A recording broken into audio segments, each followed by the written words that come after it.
વિદ્યાર્થી મિત્રો, very good morning to all of you. Chapter number 2 પરમાણુનું બંધારણ ચેપ્ટર ની અંદર આપણે ચર્ચા કરતા આગળના લેક્ચર ની અંદર આપણે સમસ્થાનિકો, સમભારિકો, આઇસોટોન અથવા તો સમન્યુટ્રોનીય કે સમ ઇલેક્ટ્રોનીય જે છે એ બાબતની ચર્ચા કરી. હવે એને આધારે અથવા તો મેં તમને આગળ કીધું હતું એમ કે કોષ્ટક નંબર 1.1 ઇલેક્ટ્રોનનું દળ અને એનો વીજભાર ને પ્રોટોન ન્યુટ્રોનનું દળ અને એનો વીજભાર, આ બધાને સંબંધિત અમુક એક્ઝામ્પલ આપને આપેલા છે સ્વાધ્યાયની અંદર. ઘણા બધા આપ્યા છે, કદાચ 2-3 લેક્ચર થશે આપણે.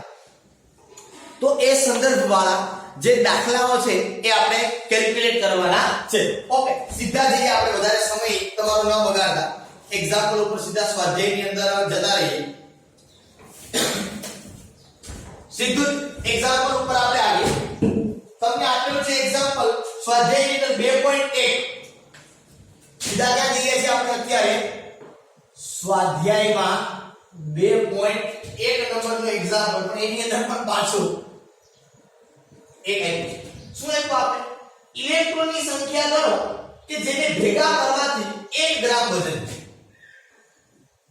ઇલેક્ટ્રોનની સંખ્યા ગણો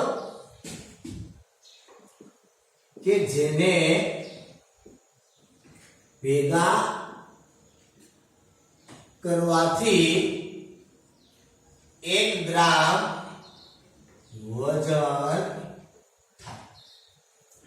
બરાબર, આ પહેલો દાખલો આપ્યો છે 2.1 માં. પહેલો હું ઇલેક્ટ્રોન શબ્દ નથી લખતો, હું એને સંજ્ઞા લખું છું અને કદાચ બુકની અંદર શબ્દ આપ્યો છે. આ વસ્તુ તમારે જોઈ અને ચાલવાની. અને શક્ય બને તમારે, મેં તમને આગળ પણ કીધું હતું, શક્ય બને તો જ્યારે પણ લેક્ચર જોવા તમે બેસો ત્યારે બુક સાથે લઈને બેસવાનું.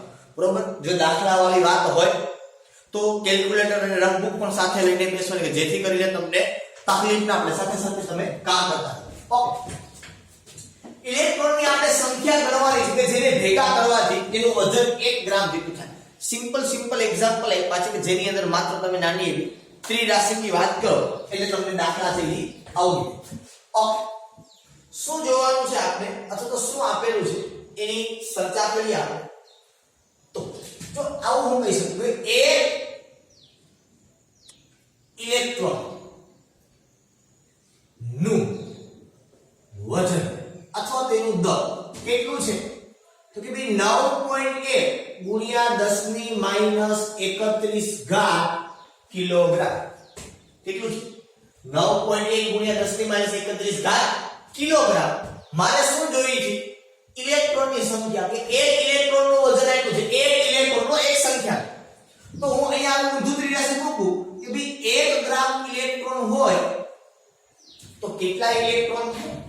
સમજભાઈ, ફરી પાછું કહું, એક ઇલેક્ટ્રોનનું વજન આપ્યું છે તમને 9.1 ગુણ્યા 10 ની માઈનસ 31 ઘાત કિલોગ્રામ. તો 1 ગ્રામમાં કેટલા? કારણ એક ઇલેક્ટ્રોનનું વજન છે. હવે અહીંયા કિલોગ્રામ, હું ગ્રામમાં જોઉં. કિલોગ્રામમાંથી મારે ગ્રામમાં જવું હોય તો કે કિલો કાઢો. કિલો એટલે કેટલા? તો કિલો એટલે 10 ની 3. આ જોવાનું ખાસ. તો કે અહીંયા ગુણ્યા 10 ની 3 અને આ થઈ ગયું તમારું ગ્રામ.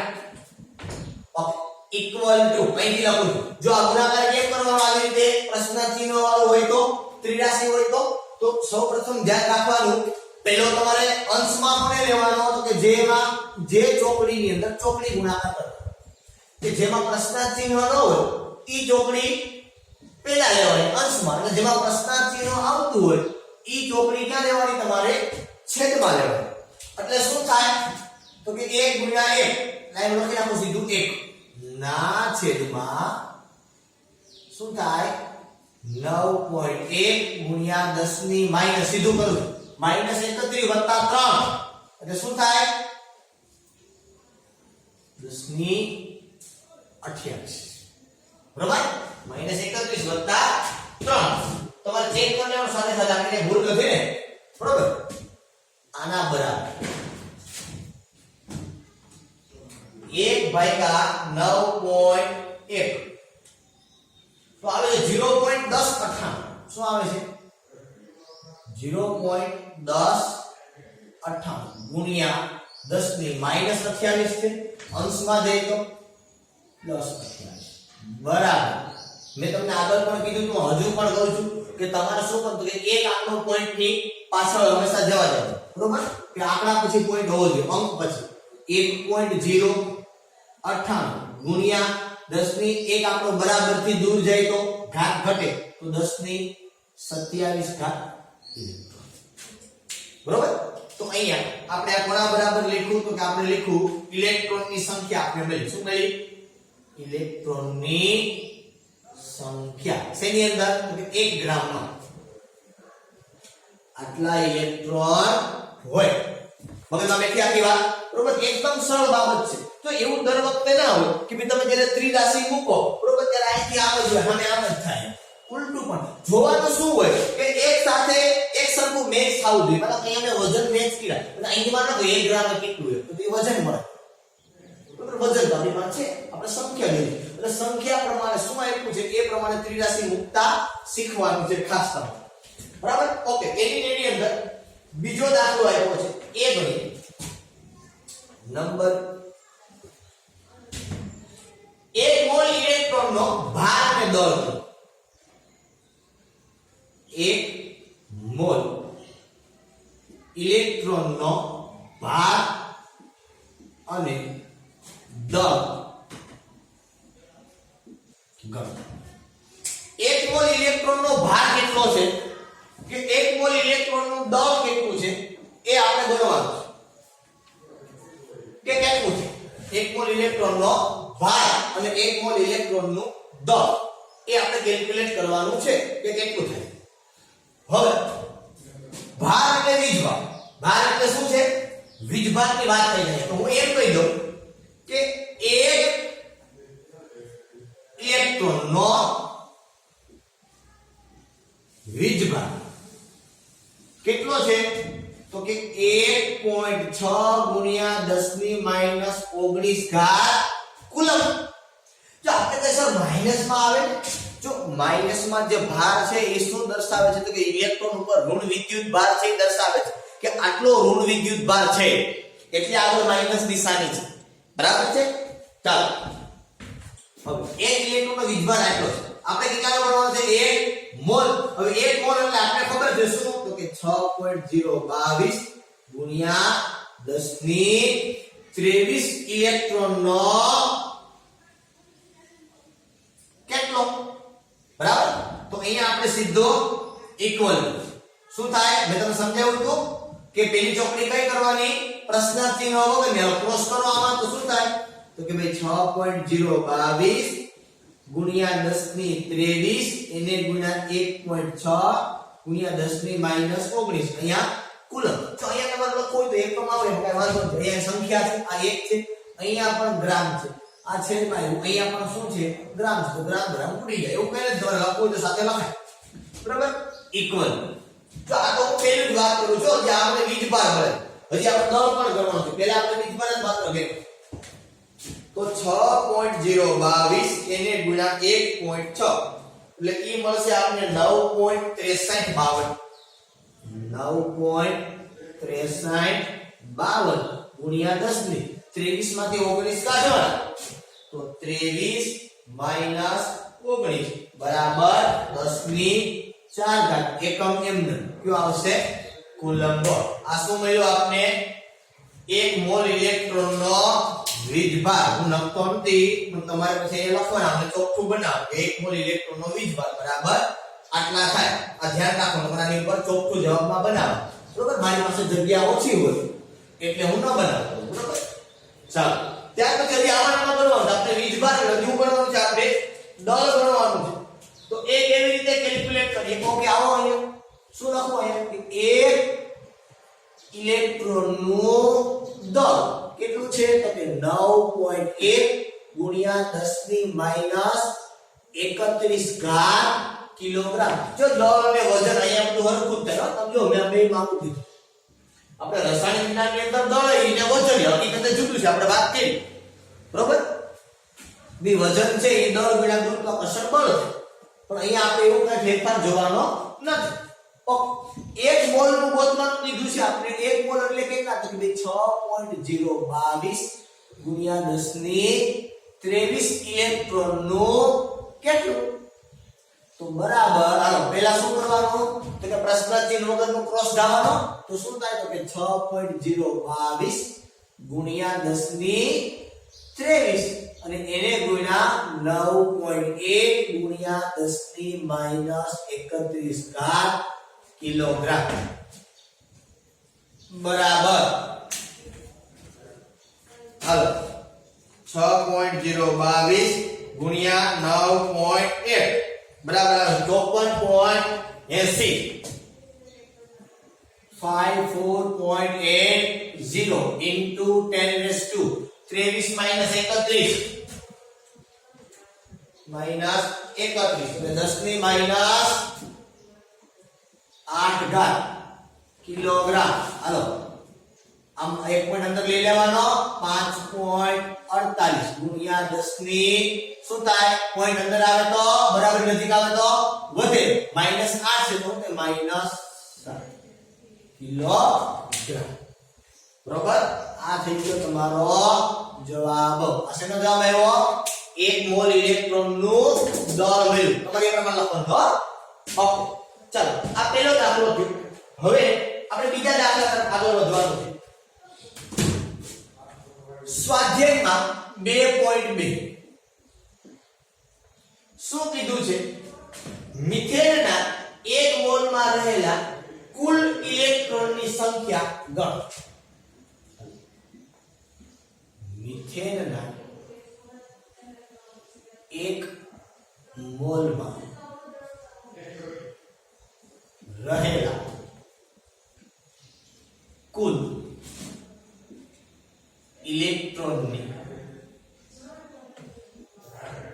સંખ્યા મિથેનના 1 મોલમાં કેટલા ઇલેક્ટ્રોન હોય એની સંખ્યા આપણે ગણવાની છે જો આ દાખલો છે ને એ આપણે આગળના દાખલામાં થોડું વધારે કામ આવે જો વિશેષ તમે સમજો તો આમાં કઈ છે નહીં બીજું તમે તો છે ત્રિરાશિક મૂકવાનું નવું કઈ આવતું જ નથી આ દાખલામાં ઓકે મિથેનના 1 મોલમાં રહેલા કુલ ઇલેક્ટ્રોનની સંખ્યા જોઈતી પહેલા હું શું કરું મિથેનના એક અણુમાં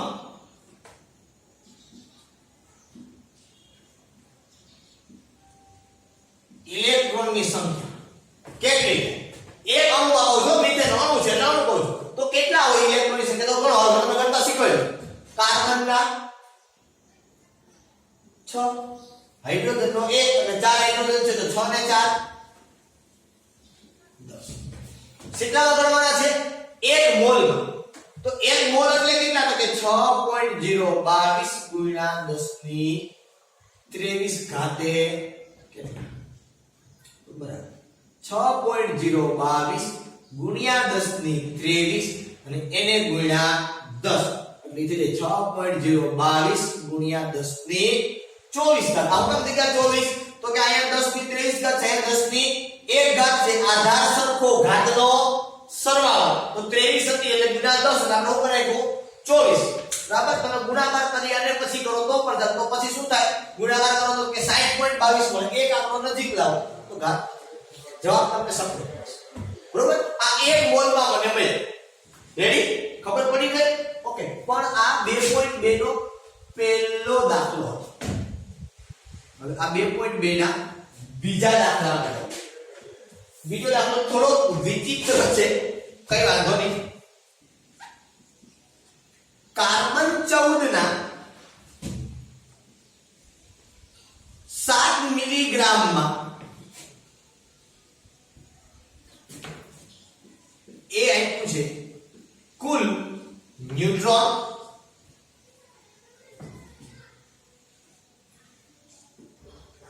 ની સંખ્યા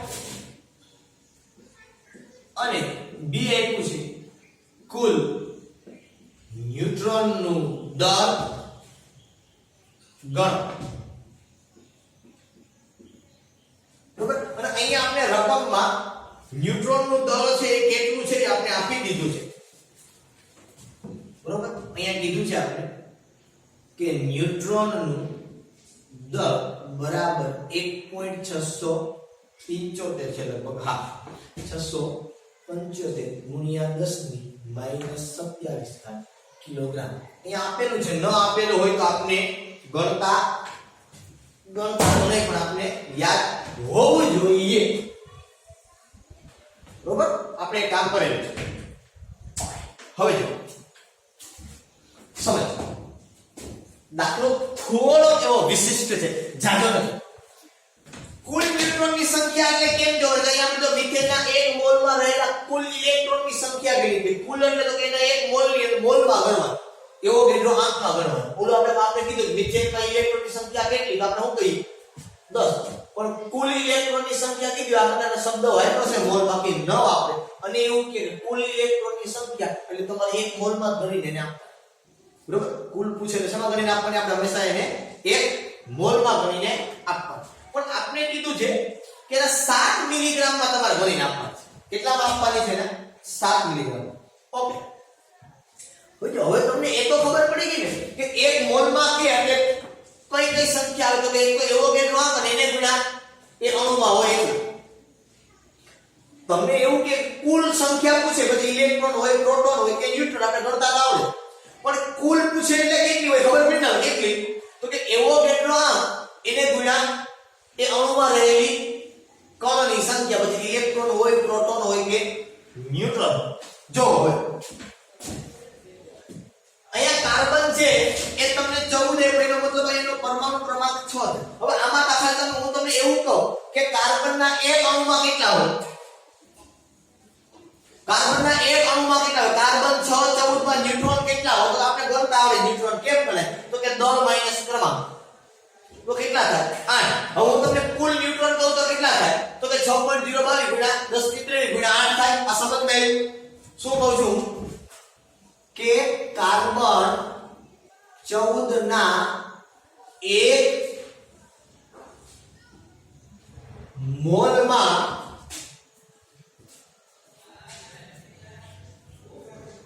ન્યુટ્રોનની સંખ્યા કેટલી હશે? કદાચ આગળ તમને નહીં દેખાય, જે આપણે સંખ્યા લખવી છે એટલે થોડુંક એટલા ભાગની અંદર કોડને હું ટૂંકું કરી દઉં.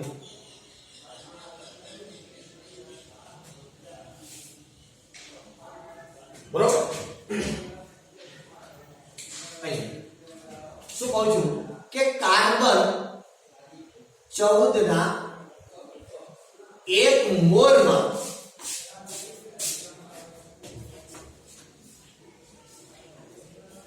ન્યુટ્રોનની સંખ્યા કેટલી થાય? ખબર પડી 1 મોલમાં મેં કીધું કાર્બન 14 એટલે એક તો પેલા કેટલા આવે, તો કે 6.022 એને ગુણ્યા 10 ની 23 અને એને ગુણ્યા શું આવે 8. 8 ક્યાંથી દેખાવે, તો કે કાર્બન 6 14 માં કે 8 હોય. હવે 1 મોલમાં એટલે કેટલા? 1 મોલ એટલે આપણે અહીંયા વજનના સંદર્ભમાં વાત કરી, સમજો આપી ક્યાં સંદર્ભમાં વાત કરી આપણે આખી વજનના સંદર્ભમાં વાત આપણે કરી છે. 1 મોલમાં આપણે કેટલું વજન થાય? 1 મોલમાં એટલે વજન કેટલું, તો કે આની અંદર જેટલું. તમારે આવું કહેવાય કેવું, કાર્બન 14 ના આની અંદર કેટલું કાર્બન 14 ના આધારે દેખાય કેટલું 14 આપેલું છે. 14 ગ્રામમાં ન્યુટ્રોનની સંખ્યા 1 મોલમાં એટલે એના આની અંદર જેટલા વજનમાં, તો 6.022 ગુણ્યા 10 ની 23 એને ગુણ્યા 8. આપને કેટલામાં પૂછી છે? 7 મિલીગ્રામ. તો અહીંયા હું ત્રિરાશિ મૂકું કે 7 મિલીગ્રામમાં કેટલી ખબર સર? અહીંયા ગ્રામ છે ને અહીંયા મિલીગ્રામ છે, તો શું કરાય, તો કે મિલી ને કઢાય. મિલી એટલે તો કે મિલી એટલે 10 ની માઈનસ 3. આ ગ્રામ ની અંદર કૌંસમાં તમે લખી દો કેટલા 7 મિલીગ્રામ. મગજમાં બેઠી આખી વાત કે મેં એવું કીધું કાર્બન 14 ના 1 મોલમાં ન્યુટ્રોનની સંખ્યા કેટલી હોય, કુલ ન્યુટ્રોનની સંખ્યા કીધી છે. આપણે એકલા અધિમાન લખવું તો લખાય કે માં એકલા તો શબ્દ લખતા ભરી દો કુલ. અહીંયા પણ તમે ભેગો લખી નાખજો શબ્દ કયો, કુલ ન્યુટ્રોનની સંખ્યા કેટલી હોય, તો એવો બેનો આ ગુણ્યા અણુમાં રહેલા આપણે બોલેલું છે, સમજો અહીંયા આપણે મેળવેલી છે એ લખીએ છીએ બરોબર અને 8 2 માં તમને ખબર પડવી જોઈએ કે અહીંના પરમાણુ ક્રમાંક 6 છે પરમાણુ દળ 14 છે 14 માંથી 6 જાય તો 8 વધે તો મે 14 ગ્રામના 1 મોલમાં આટલેના 8 દળ જેટલું વજન તો 14 ગ્રામમાં આટલી હોય તો આટલા મિલીગ્રામમાં કેટલી તો તમારે માત્ર આની અંદર ત્રિરાશિ મૂકી અને કિંમત મૂકવાની રહે તો ઇક્વલ ટુ શું થાય તો 6.022 ગુણ્યા 10 ની 23 એને ગુણ્યા 8 એને ગુણ્યા 7 ગુણ્યા 10 ની -3 ઘાત બરોબર આ ગ્રામ લખો તો લખી નાખો ચાલો અને એના છેદમાં 14 ગ્રામ બરોબર અહીંથી ઉડશે બરોબર અહીંયા સીધું અને સિમ્પલ કેલ્ક્યુલેશન છે તો ઉડાડવા તો ઉડાડવા સીધો ગુણાકાર કરી નાખો તો પણ તમને જવાબ મળે 6.022 એને ગુણ્યા 8 એને ગુણ્યા 7 અને એને ભાગ્યા 14 તમને મળે છે 3.94 ગુણ્યા 23 - 3 એટલે 10 ની 20 ગ્રામ ગ્રામ ઉડી ગયા આ સીધી તમને સંખ્યા છે એ મળી કોની સંખ્યા મળી તમને કુલ ન્યુટ્રોનની સંખ્યા મળી બરોબર કદાચ મારા ખ્યાલથી આમાં ક્યાંક ગણતરીની અંદર મિસ્ટેક છે એવું મને લાગે છે 6.022 ગુણ્યા 8 ગુણ્યા 7 અને એને ભાગ્યા 14 ઓકે હા 24.088 એટલે આટલી બધો ચેન્જ ન 24.088 ગુણ્યા 10 ની 20 ઘાત 23 માંથી 3 એક પોઈન્ટ ને નજીક લે હું કહું 2.4088 ગુણ્યા 10 ની 21 ઘાત આ તમને જે મળ્યું એ તમને શું મળ્યું તો કે તમને મળ્યું કુલ ન્યુટ્રોનની સંખ્યા આ પહેલું વાત મળી બીજું શું જોઈતું કે કુલ ન્યુટ્રોનનું દળ જોઈશું શું જોઈશે બીજું કુલ ન્યુટ્રોનનું દળ ઓકે તો એ કુલ ન્યુટ્રોનનું દળ મેળવવા માટે જો હું શું કરું છું કે આ રીતે ત્રિરાશિ મૂકો કેવી રીતે કે એક ન્યુટ્રોનનું દળ તમને એક કેટલું કે 1.675 × 10⁻⁻27 કિલોગ્રામ તો આપણે કેટલા ન્યુટ્રોન મળ્યા 2.4088 ગુણ્યા 10 ની 21 ઘાત સર તમે આ કેમ લખ્યું હવે આપણે 7 મિલીગ્રામ માં દળ પૂછ્યું તો આનો મતલબ શું થાય રકમ કાર્બન 614 ના 7 મિલીગ્રામ માં કુલ ન્યુટ્રોન ગોતવાના અને કાર્બન 614 ના 7 મિલીગ્રામ માં કુલ ન્યુટ્રોન નું દળ સંખ્યા તો એ જ છે તો એનું દળ કેટલું તો કે ઇક્વલ ટુ 2.4088 ગુણ્યા 10 ની 21 એને ગુણ્યા 1.675 into 10⁻⁻27 આ kilogram equal to 2.4088 into 1.675 equal to આપણે 4.034 into 10⁻21 - 27 10 - 6 ઘાત કિલોગ્રામ આ તમને શું મળી ગયું તો કે કુલ ન્યુટ્રોન નું દળ શું મળી ગયું તમને કુલ ન્યુટ્રોન નું દળ મળી ગયું બરોબર મગજમાં બેઠી આખી બાબત તો અહીંથી તમારે કામ એ કરવાનું હતું કે 7 મિલીગ્રામ માં કુલ ન્યુટ્રોન નું પૂછ્યું હતું એટલે આપણે પેલા 1 મોલ માં કુલ ન્યુટ્રોન ની સંખ્યા ગોતી 1 મોલ માં કે તમે કુલ કયો બધું એક જ છે બરોબર કે 1 મોલ માં આટલી હોય તો 14 માં આટલી જ થાય 1 મોલ એટલે આની અંદર જેટલું વધે તો 7 મિલીગ્રામ માં એક આવો જ દાખલો હજી એક તમને આની અંદર આપેલો છે ત્રીજો એ દાખલો આપણે ગણીએ પણ એ દાખલો કરવા માટે આપણે પહેલા બોર્ડ સાફ કરી નાખીએ પછી આપણે આગળ વધીએ તમે વિડિયો છે સ્ટોપ કરી અને દાખલા છે ગણી લો ફરી પાછા આપણે આગળ આવીએ છીએ બરોબર બોર્ડ સાફ કરી ઓકે એવો જ દાખલો આપણે પાછો બીજો ગણવાનો છે બીજા દાખલાની અંદર જો આપણે આપેલું છે 3 નંબરનો દાખલો આપ્યો છે 2.2 ની અંદર ફરી પાછો આવો જે હમણાં આપણે એક્ઝામ્પલ લઈયો એવો જ એક્ઝામ્પલ છે એમાં આપણે એવું કીધું કે ભાઈ એસટીપી એ 34 મિલીગ્રામ એમોનિયામાં આપણે ગણવાનું છે એ કુલ પ્રોટોનની સંખ્યા આપેલું છે આપને કુલ પ્રોટોનનું દળ એક કન્ડિશન નીચે આપેલી છે કે જો દબાણ અને તાપમાન બદલવામાં આવે તો ઉત્તર બદલાશે એવું આપણને પૂછેલું છે. ઓકે, જો અહીંયા આનો દાખલો હતો એવો જ દાખલો છે પણ અહીં એસટીપી આપ્યું છે. તમને માહિતી હું આપી દઉં કે ભાઈ એસટીપી એટલે શું. આ તમારી જાણકારી માટે છે. એસટીપી છે ને એને ઇંગ્લિશમાં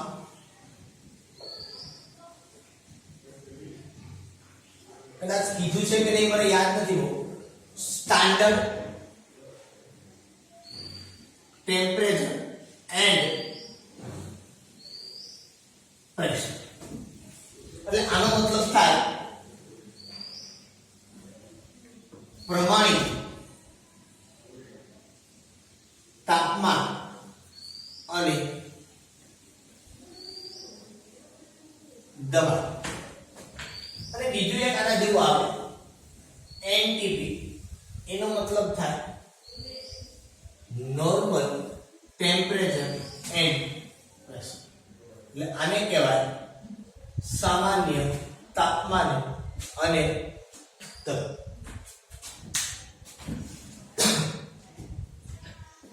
એસટીપી અને એનટીપી. જો એસટીપી તમને આપેલું હોય એટલે આપણે પ્રમાણિત તાપમાન અને દબાણ ગણવાનું છે અને ન આપેલું હોય એટલે એનટીપી હોય. જ્યાં આપેલું ન હોય ત્યાં એનટીપી હોય. મતલબ કે તમે જે કઈ પ્રક્રિયા કે જે કઈ વસ્તુ કરો છો એ સામાન્ય તાપમાન અને દબાણે કરે છે. એસટીપી એટલે પ્રમાણિત તાપમાન અને પ્રમાણિત દબાણે કરે છે. એક વસ્તુ અગત્યની એ છે કે જો કદની વાત કરવામાં આવે તો એસટીપી એ કદ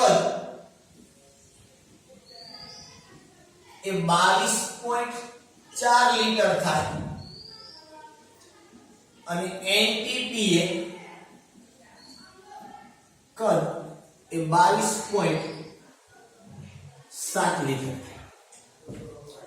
એસટીપી હોય તો કદ કેટલું થાય 22.4 લીટર અને એનટીપી હોય તો કદ કેટલું થાય 22.7 લીટર. કદાચ તમે આ વસ્તુ છે ને આપણે પહેલા ચેપ્ટર ની અંદર જ્યારે ચર્ચા કરી ત્યારે આપણે આ બાબતની વાત કરેલી હતી. બરોબર? કદાચ ન કરી હોય તો ખબર નહીં મને. ત્યારે આપણે બે વસ્તુ જોઈ કે બરોબર મિથેન મોલના ભાઈ એક મોલ એટલે કે અણુની સંખ્યા આટલું દળ તો કે આણ્વીય દળ જેટલું એનું દળ હોય તો ત્યારે આપણે કીધું કદ તો કે 22.7 લીટર પણ 22.7 લીટર એ એનટીપી હોય. એક સ્વાધ્યાયમાં દાખલો આપણી પાસે આવ્યો તો વેલ્ડિંગ વાળો એમાં એસટીપી કદ આપ્યું આપણે 22.4 લીટર ગણ્યું. એટલે જોવાનું ખાસ એ જો તમે એસટીપી કીધું હોય તો તમારે ક્રાઇટેરિયા બદલવાનો. બાકી ન કીધું હોય તો એનટીપી હોય ત્યારે આપણે જે કે નોર્મલ લેતા હોય એ પ્રમાણે કાર્ય કરવાનું. ઓકે, અહીંયા શું છે એનો પેરામીટર એ જોઈએ. એની પહેલા આપણે જે મૂળ વાત કરવાની છે એ મૂળ વાત ઉપર આપણે આવીએ. શું કેવી રીતે આપણે પ્રેક્ટિકલ નો એક્ઝામ્પલ કેલ્ક્યુલેટ કરશું એની વાત કરીએ. ઓની અંદર જોયું તો એ પ્રમાણે કે એમોનિયામાં કુલ પ્રોટોનની સંખ્યા તમને ખબર પડી જાય કેટલી તો કે એમોનિયામાં કુલ કેટલી થાય તો એક તો આટલી કેટલી તો કે કુલ કે એટલે 6.022 ગુણ્યા 10 ની 23 આ તો ફાઇનલ. એને ગુણ્યા કુલ કેટલી તો કે નાઇટ્રોજનના 7 હાઇડ્રોજનનો 1 પણ હાઇડ્રોજન 3 છે એટલે 7 ને 3 10 માં કુલ પ્રોટોન ને કીધું અથવા તો એક મોલ માં આવું તમને હું કહી શકું.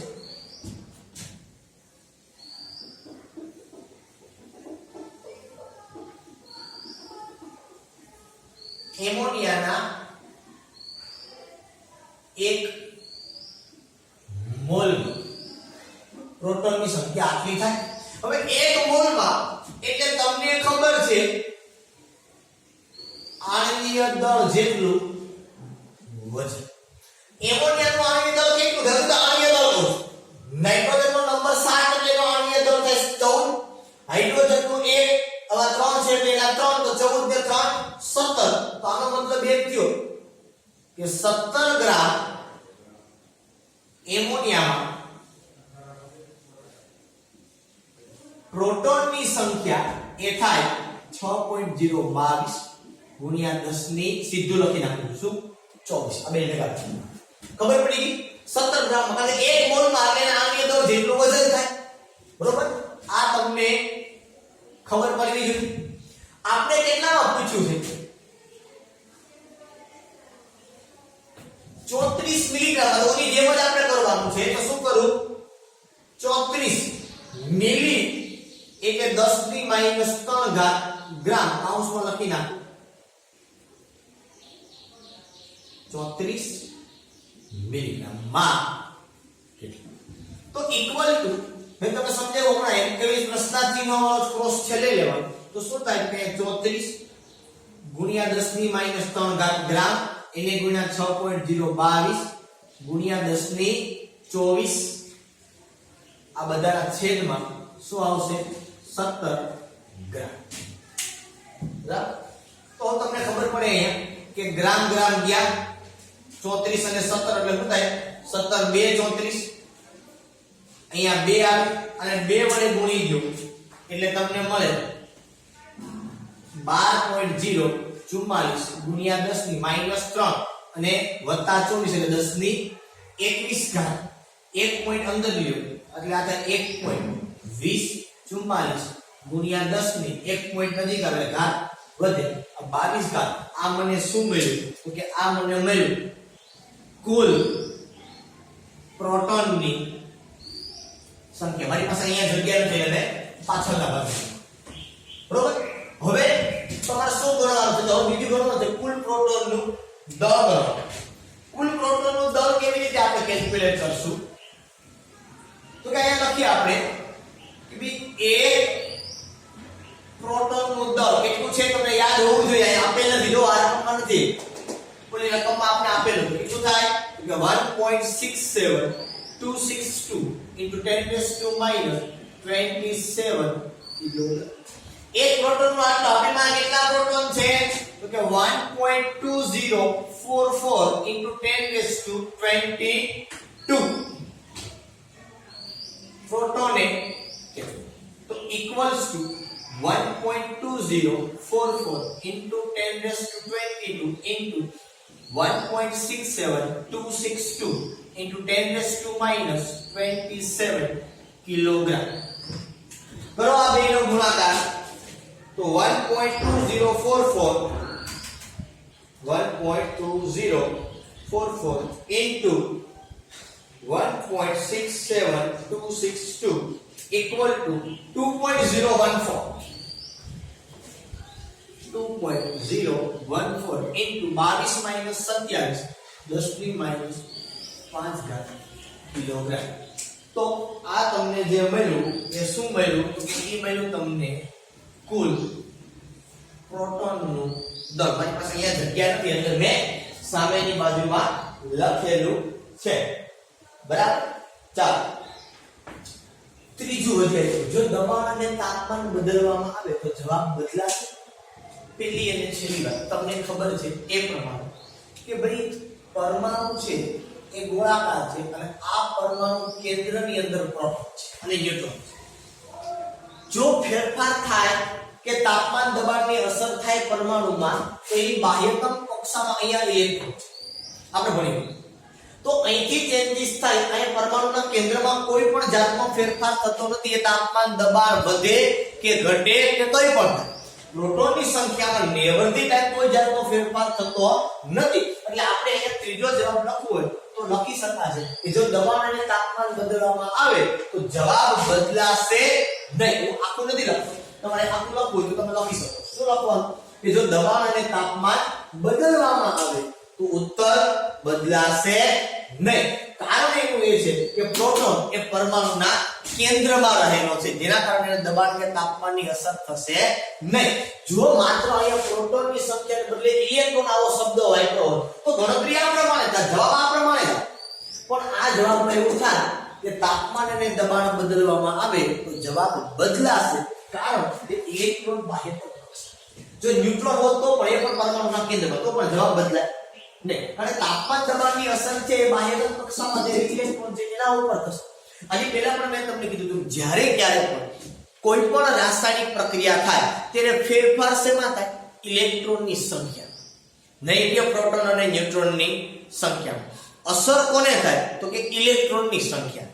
પ્રોટોન કે ન્યુટ્રોનની સંખ્યાને કોઈ પણ જાતનો ફેરફાર થતો નથી. અને તાપમાન અને દબાણ બદલવામાં આવે તો પ્રોટોન અને ન્યુટ્રોનની સંખ્યામાં તો એને કોઈ જાતની અસર થતી નથી. માત્ર અસર ક્યાં થશે? તો કે ઇલેક્ટ્રોન હોય તો અસર થાય.